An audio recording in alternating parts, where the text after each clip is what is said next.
isang pamana ay hindi yung one time lang.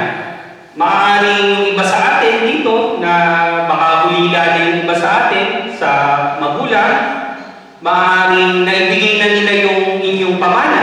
Meron na bang nakapamana dito? Ha? Nailipat na sa inyong pangalan ang ekta-ektarya ang lupain. No? Sana all, pastor. Sana totoo yan. No? Malapit na doon. No? Wala namang nagmamadali sa inyo, Daddy. Oh, take your time. Mabuhay kayo ang gusto nyo. Alam naman namin na in good ano po kayo. So, ang pag-iwan po ay parang hindi yan ano eh. No? Hindi tulad ng pag-iwan ng mga material na bagay. No? Kasi ngayon, maaaring nasabi ng Daddy yun kasi nga maraming nagkakaproblema kasi sa dokumento, sa titulo. No? Tulad ako nung umuwi, halos daan-daan libo talaga ang uubusin nyo paglipat ng mga titulo sa pangalan nyo, ng ganito. So napakahirap po na mag-ayos. No? Kaya maraming mga tao na minsan talagang habang nabubuhay sila, ina-aposto na nila, inaayos na nila. O, ito kay ganito, ito kay ganyan, ganun. So, pero pagdating po sa mga pamanang hindi kayang bilhin ng pera, no? Ito po yung tema natin eh.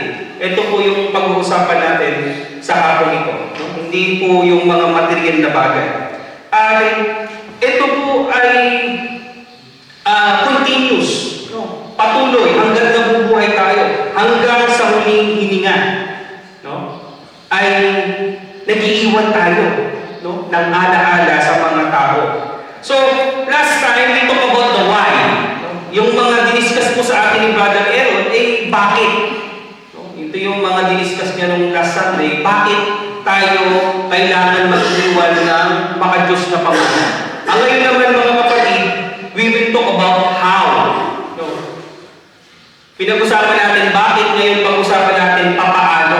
No? Kaya ito po yung concluding part ng ating message. And the title of our message is Building Blocks of a Lasting Legacy.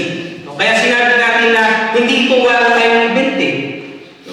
Madalas kasi yung mga pinamamana sa atin, yung nakakalungkot minsan, yung mga napapamana, dahil hingal na lang, hindi pinaghirapan, ganun din kadaling ibenta. Diba? Makakailan lang, no? Sinabi ko meron akong nakitang post, no? Nagbebenta ng lupa. Sabi ko, alam ko itong kilala ko itong lupang ko eh. Tapos ngayon binibenta na. No? So, minsan ganun eh. Yung kapag hindi ito pinaghirapan, hindi ito talagang pinundaran ng pawis at dugo. No? Minsan ganun-ganun na lang. Pero yung mga pinaghihirapan mga kapatid, napakabalan niya. Napaka-sentimental minsan, di ba? So, we are talking about the building blocks of lasting legacy. At ang ating pong scripture dito ay matatagpuan po natin sa sulat ni Apostol Pablo sa ikalawang Timoteo 1, mga talatang 5 at 5. No? 2 Timothy chapter 1 verse 5 at babasahin po sa Tagalog. Hindi ko nalilimutan ang tapat mong pananampalataya na naunang tinaglay ng iyong lola si Loida at ni Eunice na iyong ina. Natitiyak kong nasa iyo din ang pananampalataya ito. So, Apostle Paul is talking about here. No? Siya po ang nagsasalita dito, talking to Timothy. No? Sinasabi na kilala ko, I know. No? Kilala ko ang lola mo, kilala ko rin ang nanay mo. No? So, somehow, we get the idea, no? Na kung yung pananampalatayang meron si Timoteo, ay namanan niya pala, ay naipasa, naipakilala ang Diyos through her lola at ipinasa ng ina, at yung ina ay patuloy doon sa so third generation. So, nakita po natin dito na yung legacy of faith na naipamana doon kay Timoteo. So, mga kapatid, tayo po ay sumandaling manalangin. Aming Diyos, aming Ama, tunay nga po na napakabuti niyo sa bawat isa sa amin. Salamat po sa biyaya ng buhay na ibinigay niyo sa amin, binangon niyo kami sa aming mga higaan. At ngayon, Panginoon, salamat po sa pribileyo na kami ay sama-sama makakapakinig, nakapagpuri sa inyo, Panginoon, at makita namin, Lord, ang inyong mensahe. Buksan niyo ang aming mga puso't isipan. At ano man, Panginoon, yung mga bumabagabag sa amin, ano man yung mga iniwan namin sa aming mga tahanan, ay isantabi muna namin, Panginoon, at mapokus namin ang mga sandali ito sa pakikinig ng inyong mensahe. At sa aming pang-araw-araw na pamumuhay, Panginoon, ipakita namin ang aplikasyon nito sa aming mga buhay. Muli po, sa inyo po ang papuri, ang pasasalamat sa pangalan ng Anak na si Jesus. Amen. So, brothers and sisters, what are the practical ways, to plant seed of faith for those who come after us? Paano? So, how? How can we plant the seed of faith? Una, we must nurture relationship and with intentionality. So, pagyamanin po natin, mga kapatid, ang relasyon, yung totoong relasyon. Minsan kasi maraming relasyon na nakikipag-relasyon lang because they want something in return. Buksa na narinig nyo yung relationship with benefits, parang gano'n. Friends with benefits ba yun? Yung pelikula ni Justin Timberlake. Basta yun, yung mga kaidaran ko, alam mo. Na parang the way they have their relationship, kasi mayroong kakaibiganin mo ito kasi pag utangan ko. Kakaibiganin mo ito kasi galahan ito masarap kasama ito Parang gano'n. Nakikipag-relasyon tayo kasi gusto lang natin na makapag-game. At minsan, marami rin na nakikita natin na parang mga orpan. Pagkaharap mo kay bait-bait, pag nakatalikod mo, sinasaksakan naman sa likod. Diba? Maraming ganyan. At nakikita natin ngayon, nakakalungkot, yung mga aware sa politika. Diba ngayon, nakita nyo, magkakasama ang mga nangangampanya. Tapos ngayon, pag may nangyari sa akin, siya may kasalanan. Diba? Yung mga ganon. Walang permanenteng kaibigan, walang permanenteng kaaway. Anong klase yun? But for us, brothers and sisters, sa ating mga mananampalataya, we build relationship. Kaya magandang makita nyo, makilala nyo ang tao, kung totoo ba siya o kaibigan ba o kaaway. Doon yung dapat meron tayong discernment yan.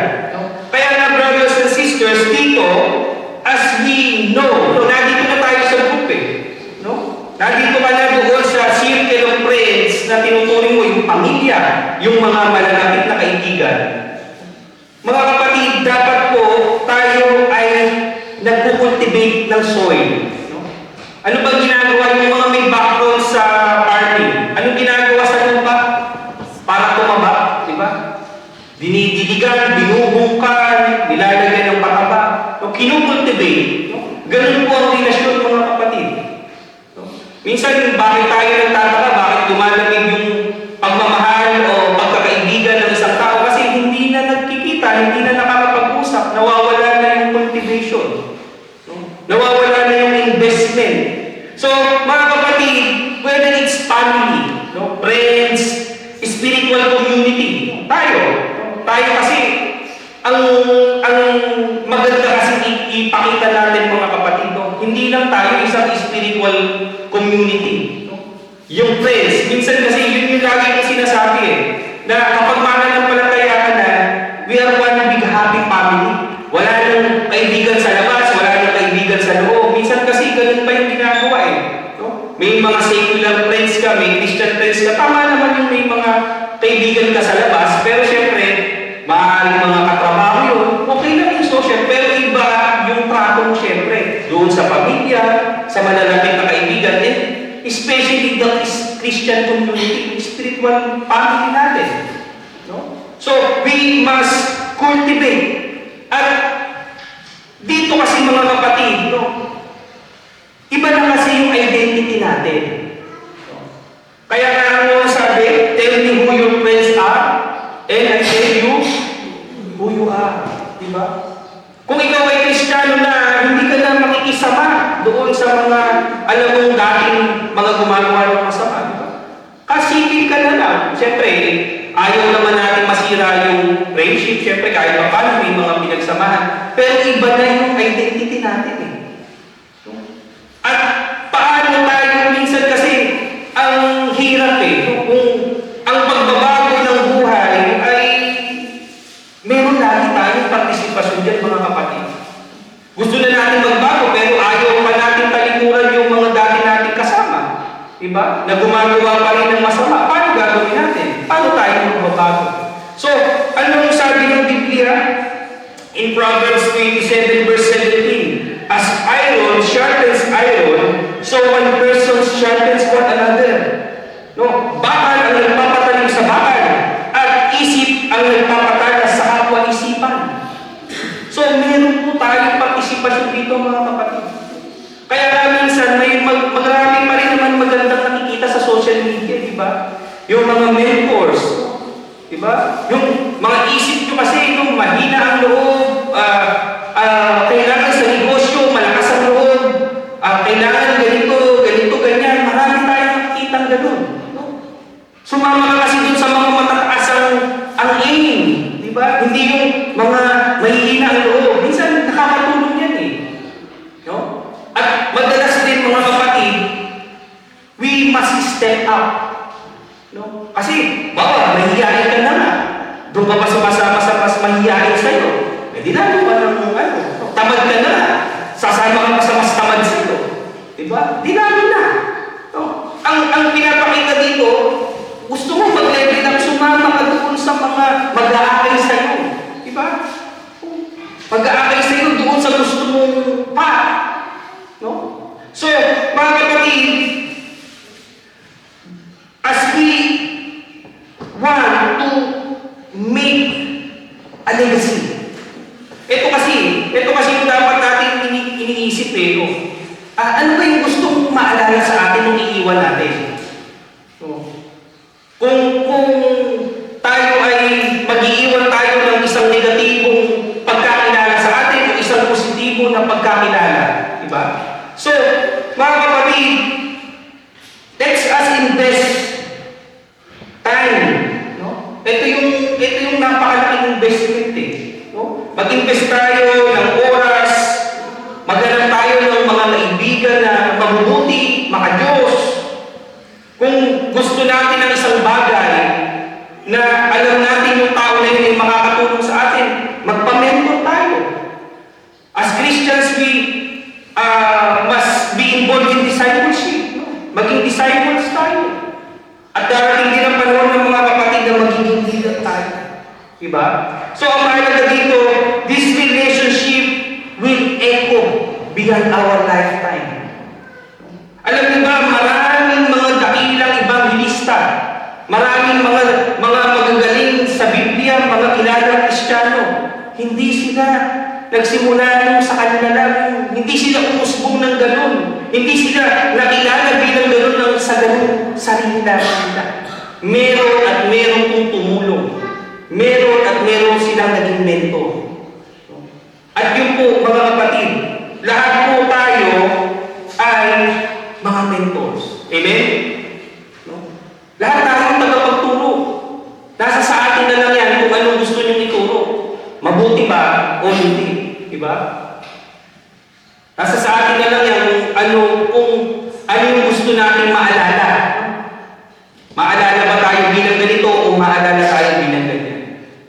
So mga kapatid, we must cultivate a prayer life. So, as Christians po, hindi lamang yung faith, yung inukultivate natin, yung pinagyayaman natin. So, bahagi po yung pananampalataya, bahagi po nito yung ating buhay, pananalangin, our prayer life. So, bakit ito bahagi mga kapatid? Prayer is both our power and the source. Ito yung source. Di ba sabi natin kanina yung relationship? So, yung relationship hindi natin siya nakikita, hindi natin siya nahahawakan. Pero paano tayo nakikipag-communicate? Through prayer. So we must cultivate our prayer life dahil itong mga kapatid yung ating source of power. So, when we pray, hindi lamang po tayo nananalangin dahil meron tayong hinihiling. Tandaan po natin that prayer can change circumstances. Maaari pong baguhin ng ating mga panalangin ang mga pagkakataon, ang mga sitwasyon.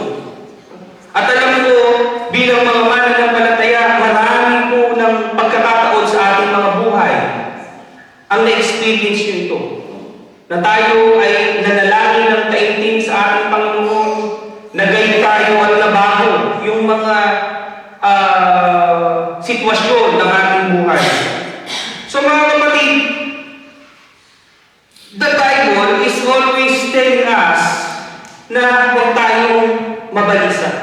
Minsan kasi, ito talaga yung problema. Sa ating kapaligiran, marami pong umaagaw at nagpapalayo ng ating atensyon, ng ating mata, ang ating focus sa Diyos. Ang sabi po doon sa Philippians 4, at ito ay very familiar sa atin. Philippians 4 verses 6 to 7, huwag kayong mabalisa tungkol sa anumang bagay, sa halip higinin niyo sa Diyos ang lahat ng inyong kailangan sa pamamagitan ng panalangin may pasasalamat at ang kapayapaan. So ito po yung guarantee. So in verse 7, at ang kapayapaan ng Diyos na hindi kayang maunawaan ng tao ay siyang mag-iingat sa inyong puso at isip dahil sa inyong pakikipag-isa kay Kristo Jesus. So mga kapatid, we must establish a prayer life. Napakahalaga po nito mga kapatid. Hindi po porket, ay hindi naman kasi ako pastor officer, hindi naman ako pastor leader, hindi naman ako nagtuturo. Bakit kailangan natin ito? So mga kapatid, every Christian needs this. It's a must. Compulsory po ito. Na lahat tayo bilang mga mananampalataya, we must cultivate a prayer life. At tayo bilang mga magulang, magkaroon po tayo ng initiative. Marami tayong nakikita sa Facebook na kakain na sila, tapos yung bata pa yung, Mami, mag-pray muna tayo. Marami tayong nakikita ganyan. May nakita pa ako nung isang araw, kaso naman ito parang ginawa naman yung kinuha lahat yung pagkain sa bibig. Hindi pa tayo nagdadasal, kinuha lahat, kinuha lahat. No. In a way, parang nakakatawa, pero nagagawa nyo, pero kung titingnan natin naman yung brighter side at yung the moral side doon sa sin, tama din naman, na every time na dapat we give thanks, na bago tayo kumain, makapagpasalamat. At ang pananalangin mga kapatid, dapat yan ay laging nakatanim sa puso ng mga bata. So, nung mga nakakaraang panahon po, meron tayong mga family altar. No? Hindi na po natin na ito dito. So, sana po sa mga susunod na taon, sa darating na 2025, ito po ay magiging bahagi ng ating programa. Na kung saan, tutulungan po natin ang bawat pamilya to establish this family altar. Na sama-samang mananalangin bago matulog o kung ano po yung bakanting tempo, kung ano yung convenient time ng pamilya. Kung kayo ay convenient dun sa bago makain o bago matulog, pagising sa umaga, depende. Ang importante po ay mayroong sama-samang pananalangin. At remember this, mga magulang, kung lalo tayo mga magulang na may mga anak, kung yung mga anak natin ay hindi pa sila ganoon nakapag-establish ng prayer life, sino pa po ang magpe-pray para sa kanila? Diba? Tayo pong mga magulang ang magpe-pray higit lalo para sa ating mga anak. Hindi ko alam kung napanood niyo yung prayer room. May isang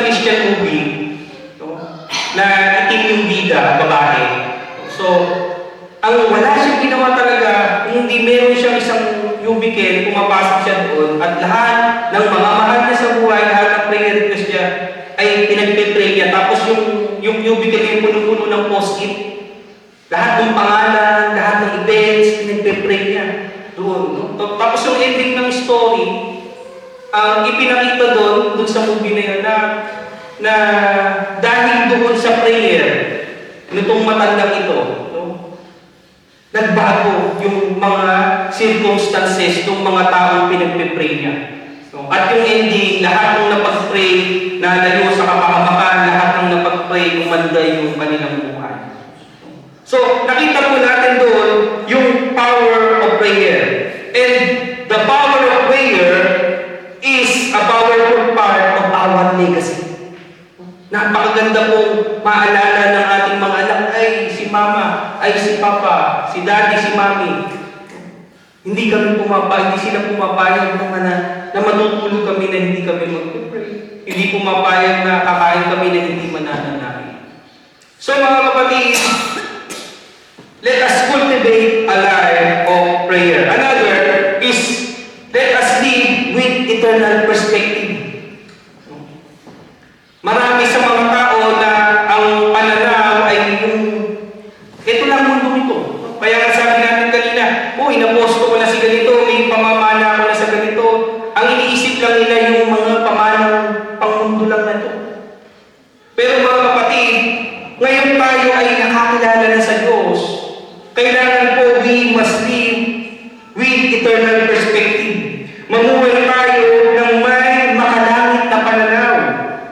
So, lahat po ng ating mga desisyon, lahat po ng ating mga investment, lahat po ng ating perspective, kailangan po yan, isinasabunin natin. So, nakita nyo, step by step to eh.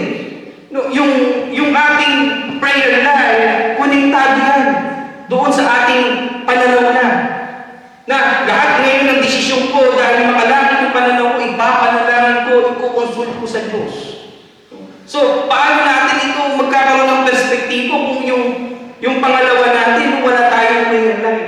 So, mga kapatid, tatandaan nyo, when you became a Christian, lahat yan, mga kapatid, kadena yan. Your faith, your prayer life, your holiness, hindi pwede yan mamimili ka lang kung anong gusto mo. Yan ang problema ng maraming churches ngayon. Lagi kong sinasabi to, they compartmentalize their faith. Na ito lang parte na ito, gusto ko, Lord. Huwag mo akong pakikialaman sa buhay na ito. Ito lang yung bibigay ko sa iyo. Ito lang yung babahagi ko. Ito yung sarili ko, lahat ng gusto ko, gagawin ko pa rin. Ganun yung nangyayari ngayon. Kaya nga lumalabnaw. At nagiging wala ng kwenta. Nagiging church-goer na lang ang maraming tao. Without being a part of a church. Tandaan niya. There's a big difference of going to church and being a member of a church. Kasi wala kang commitment pag church-goer ka lang. Aatin ka lang pag gusto mo, pag ayaw mo. Wala kang pakialam kung ano nangyayari. Pero there's a big difference. So, everybody must find a church, a family. Yun po yung dapat natin as early as possible. Kasi magsasayang lang ng panahon. Wala pala din yung puso mo eh. So, why waste your time? Diba? So mga kapatid, we must live eternal perspective. Ang sabi ko sa Matthew 6 verse 20, sa halip maglimpo kayo ng kayamanan sa langit, do'y walang naninirang insekto at walang kalawang at walang nakakapasok na magnanakaw. Kalungkot minsan, no? Ang daming investment, ang ganda ng bahay, mananakawan lang, masusunugan. Diba? Marami tayong mga nabalitaan lately na ganyan. So, nabaha, no? Mga napunta lahat, kasunugan. Kasi wala tayong control dito, mga kapatid. But if we focus our minds, our life, doon sa eternal perspective, walang makakaagaw niyan. Kaya there's a big difference of joy and happiness, di ba? Yung happiness, base sa sitwasyon. Pero yung joy, kahit anong sitwasyon, nasa sayo yan. Kung kung gusto mo magkaroon ng kagalakan sa puso. At yun ang kaibahan. Many people have happiness but not joy. Kaya tayo mga Kristiyano, mapalad tayo because yun yung tinuturo sa atin ng Biblia, to have joy, not happiness. Kasi mahirap ang mundo, mga kapatid. Hindi po madali. Alam ko, lahat tayo, we struggles. We are full of struggles. Maraming problema, madalas. Maraming hirap. Yung pang-araw-araw lang na trabaho, pagpapasok kayo, mahirap, di ba? Malamig pa, umulan. So, ang dami-daming hassle. Minsan nga, ewan ko siguro, naisip nyo dito. Minsan, pag nasa kalsada, di ba pwede, Lord, na wala na lang hassle? Alam niyo, di ba pwede, Lord, smooth na lang lahat? Parang gusto sabihin na, Lord, ano ka, siniswerte? Na ibig sabihin, talagang imposible ang hinihiling mo na yan. Lahat may hassle. Lahat may kakaroon ng problema. There's no such thing as smooth na smooth na walang hassle. Kaya nga, sa lahat ng pagkakataon, magpasalamat tayo. Diba? May hassle man o wala, maganda man, lalo pag maganda, hindi man maganda, give thanks. So, we must live an eternal perspective. So, evaluate natin. Saan ba natin binubuhos yung oras natin? Saan ba natin ibinubuhos yung panahon natin, yung ating kayamanan? Kung tayo mga kapatid, sa point na ito, evaluate niyo yung mga sarili niyo habang kayo nakaupo dyan. Kung hanggang ngayon, wala tayong inisip kung hindi magkamal ng pera. Gusto ko, by the age of 60, Pasko, talagang marami na akong savings. Mag-isip-isip po tayo. Dahil sa isang igla, ay malaki pong mababago. Tulad nga nung pinikwento ko yung asawa ng pinsan ko, nag-imagine, nagkakabit lang ng parol. Mga 3 weeks ago, hindi ko 3 weeks, 1 month na, kakabit lang siya ng parol. Suddenly, nag-imbita pa siya sabi sa nanay ko, nag-imbita pa siya ng fiesta sa December 8 na. Pumunta kayo doon, taga-Pampanga. Suddenly, nagkakabit lang ng parol, nahulog siya. Ngayon siya naka-wheelchair. Imagine na malakas pa sa ang lakas-lakas pa niya, tapos marami nang lumalabas na sakit ngayon dahil doon sa spinal kasi yung nadali. So, ano ibig sabihin ng mga kapatid? Hindi natin hawak ang ating mga buhay. Kaya minsan, huwag natin problemahin yung mga bagay na hindi nawala sa ating kontrol. Sapat na ang problema ngayon. Yung problema niyo, huwag niyo isipin bukas. Saan isip kayo nag-isip? Paano pastor pagtanda ka? Paano pastor pagtanda ka? Ang tanong, tatanda ka ba? Alam mo bang tatanda ka? Di ba? Yun ang problema ng maraming ngayon. Isip ng pagtanda. Marami nang hindi tumatanda. Di ba? Namamatay na ng bata. So, why bother? Di ba? Ang importante ngayon, mga kapatid, focus now. Yung ngayon. Yun yung pagbutihan natin. At yung mga pananampalatayang meron tayo ngayon, let us focus to invest on godly wealth. Hindi yung muro talagang nauubos yung ating oras, ng ating pagod. Siyempre, hindi naman masama. Pastor, siyempre, meron tayong pinupunta, hindi po masama yun. Pero kung nauubos na lahat yung oras, pagod, hindi po yan ang design ng buhay. Kaya minsan, ang bigat-bigat mabuhay. Ayaw ko nang mabuhay. Puro trabaho, nabubuhay para magtrabaho. Mali po yun. Kaya tayo, hindi tayo nabubuhay para magtrabaho. Kaya minsan, ang ganda ng mga, you work 8 hours, 12 hours, 10 hours a day, 7 times a week, just to have a 1-month vacation. Yung mga gano'n, nakita niyo sa Facebook, diba? Totoo, nakakalungkot yun. Buong taon, tapos yung minsan ka sa Amerika pa, 1 linggo lang yata yung bakasyon nila, wala pa. Diba? 2 weeks, buti pa tayo dito sa Italia, 1 buwan. Diba? So, ano yung punto lang dito? Masyadong nag-i-invest ng tao. No, nakakalungkot nga minsan. Di ba? Doon pa sasabayan ng mga kumpas. Tetimpala ng mga tao, mababang interest. Sa panahon ng mga bakasyon, magsiutang na kayo para makapagbakasyon kayo ng grandioso. O, di ba? Itinitempa ang tao, yung, alam niyo, yung weakness ng mga tao. Siyempre, promosyon di ba? Gagrab ngayon ng tao. Pero yun ang nangyayari ngayon mga kapatid. Puro materialism, no? And sabi nga ngayon, yung tatapos na rin tayo dito. Ang generation daw ngayon, nakita niyo yung, ewan ko nakita niyo ito dun sa Facebook. Yung generation ngayon, may isang nag-post, no? Magkakaibigan sila.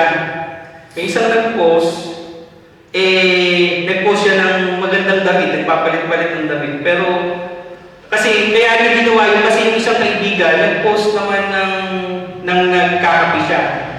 Pero, yung panagkapi na yun, panis na. No? Ang idea dito, lahat silang magkakaibigan, yung mga pinost na hindi lahat totoo. No? Nagpanggap lang sila na okay sila at maganda yung kalagayan nila just to impress the other friends. No? At yan po ang Facebook. No? Sorry, Facebook. No? Pero marami pong ganyan. No? Na just for the sake na mapakita nila na magandang buhay ko, maganda ano ko. No? Marami nang hindi totoo. No? Kaya huwag kayong masyadong madi-discourage. Lalo, ako ba, yung uwi ng Pilipinas, no? Yung, siyempre sa Facebook, yung mga kasama mong mga big time na. Tapos, siyempre, uwi. Siyempre, gusto natin na sana parang ganun din tayo, di ba? Pero, minsan, for the sake lang ito ng ano eh. Ang importante mga kapatid, alam natin. Alam natin kung nasaan tayo. Meron tayong joy, meron tayong peace. At hindi na tayo nabubuhay just to focus on earthly things. Amen? Kasi kung ganito pa rin tayo mga kapatid, you're just wasting your time. Hindi po dapat ganun ang Kristiyano. Dapat ano na tayo, unti-unti sa mga sitwasyon na ito, ano ba yun? Nakaka-recover na tayo, nakaka-cope up na tayo, nakaka-get over, yun, that's the term. Nakaka-get over na tayo dyan. Hindi na tayo masyadong nape-pressure ng materialism. Dapat nandun na tayo sa stage na yun. At kung hindi pa, time will come. Ang importante, let us continue to cultivate. No? So mga kapatid, as we live with eternal perspective, let us encourage the future generation to seek God's purpose. Marami po mga kabataan ngayon, tanungin mo, hindi pa rin nila alam kung anong gusto nila. So, samantalang siguro tayo, bata pa lang, di ba, pag tinatanong kayo, anong gusto mong maging? Ako gusto kong maging doktor, ako gusto kong maging pulis. No? Pero yung mga kabataan ngayon, tanongin mo, hindi ko ba alam eh. Bakit ganon? So, maraming ganyan. So, ang trabaho natin mga kapatid ngayon is to push our loved ones, no? Yung mga tao sa paligid natin, na magkaroon sila ng purpose. Kaya nga kanina, in our spiritual life, no, we need mentors, we must have this discipleship. Kasi ito rin po yung tutulong sa atin. No? Ito yung makakakita sa atin. Tandaan nito mga kapatid, marami pong bagay na hindi natin nakikita. At ang nakakakita niyan, yung mga taong nakapaligid sa atin. Alam mo sis, ang galing mo dito eh. No? So, pag sinabi ganun, pwede ka dito eh. So, ganyan din po sa church. No? As a pastor, no, nakikita ko yung mga potential ng mga kapatiran. So, sis, pwede ka dito eh. Ang galing mo dito ka. So, ganun. So, as early as possible mga kapatid, kailangan natin makita yung purpose natin at tayo yung mag-push. No? At yung mga anak natin, encourage natin sila lagi. Nung hindi pa ako nagiging magulang, nakikita ko yung maraming magulang. Bakit itong mga nanay na wala nang ginawa kundi bulayan ng kanilang mga anak? Ang galing-galing ng anak ko, ang pogi pogi-pogi ng anak ko, ang ganda-ganda ng anak ko, lahat na lang maganda. Konting ginawa ng anak, tuwa na. Hindi ko maunawaan. Naintindihan niyo ba yun? Naunawaan niyo ba yung bata kayo? Siguro sasabihin, itong nanay na to, wala nang ginawa kundi bulahin yung kanyang anak. Pero ngayong magulang na ako, nakikita ko na kailangan pala. We must encourage them. No? Wala nang ibang panyan, wala nang ibang pupuri dyan, wala nang ibang mas build up dyan kung hindi tayo mga magulang. Totoo? Diba? So kung hindi natin ini-encourage yung ating mga anak, hindi yan i-encourage sa ibang tao. So mga kapatid, kailangan natin yan. So, in Proverbs 22 verse 6, ituro sa mga bata ang daan dapat nilang nakaral at hanggang sa kanilang paglaki ay hindi nila malilimutan. So, encourage. Build. Maraming mga tao, yung mga bata natin, itong tanga-tanga, ang bubo-bubo, ang tamad-tamad. Hindi naman nangyari lahat ng sinabi. Diba? Itong anak ko na to, wala nang ginawa kundi sakit ng ulo. Sakit ng ulo nga, binigay sa kanya. Diba? Meron po tayong kapangyarihan yan, mga kapatid Kaya kailangan natin i-nurture. Kailangan natin makita yung purpose ng itong mga bata ito. Yung mga tao na nakapaligid sa atin. So, ipakita natin, let's be a constant encourager. Maging lagi tayo positibo.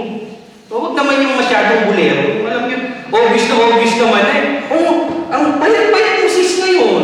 Hindi na nga maisinturon huwag naman ganun. Plastic nga yun. Di ba sinabi ko kanina yung building a strong relationship? Di ba? Maging ba yun? Totoo lang. Alam mo sis, napapansin ko lang. Kumukunti na yata yung damit mo. Yan na lang lagi mong suot. Kasi nga, kailangan may encouragement lagi na may pagmamahal. So mga kapatid, let's be a source of the next generation. Speak words of affirmation and guidance that help them to see God's purpose. Lalo tayong nalilito. Kaya nga, napakabuti ng Panginoon, binigyan tayo ng mga kabataan Di ba sinabi natin, iba ang nagagawa ng may kabataan sa church? At tayong lahat dito, kayong mga tito, tita, kuya, ate, lahat tayo encourager. Ako hindi dito Ayan si Maestro, ewan ko na kwento ko sa kanila. Nung ako kasi yung leader of the band noong 1998, merong isang kabataan, talagang hindi mo maipinta yung boses. Gusto niya mag-songling. Baka, hindi mo namang masabi, sis, hindi ka naman talaga pang kante. Ginagawa ko, hinihinaan ko yung volume ng mic niya. Napansin niya, ganyan ang ganyan. Ganyan. Alam niya kung nagpo-control dun sa mic. Alam mo, isang araw, hindi na siya nagsimba. Di man. So, hanggang ngayon, pag uwi ko, mamit ko siya. Sabi ko, sis, patawarin mo na ako. Kung gusto mong kumanta, sige, bibili ako ng bagong mic para sa'yo. Pero, kasi siyempre, ano gagawin natin? Bata din tayo, kabataan din, di ba? Leader ng grupo, gusto lang naman natin mapaganda. Ang problema, wala kaming nag-guide sa amin, kami-kami lang. Kung may nag-guide sa akin, ba't mo kinalansi ganito? Hindi dapat siya, mali yan. Walang nagsabi sa akin ng ganun huli ng lahat. Umalis na dahil sa paghina ko ng volume. Ang problema kasi wala din nagsabi sa kanya, sis, alam mo, hindi ka kasi para dyan. Magaling ka na lang ng ibang ministry. Diba? So, hindi lang ako yung merong tao doon. Kung merong nagsabi ng ibang tao na kaya yung mga kaibigan niya, sis, hanap ka na lang ng ibang ministry, please lang. Diba? So, lahat tayo dito may pananagutan, mga kapatid. Let's find kung saan tayo makakapag-encourage. So, mga kapatid, isaalang-alang natin ang lahat ng ating pagpapasya sa buhay at ang pamanang ating maiiwan. Nurture relationship with intentionality, cultivate a life of prayer, live with eternal perspective, encourage future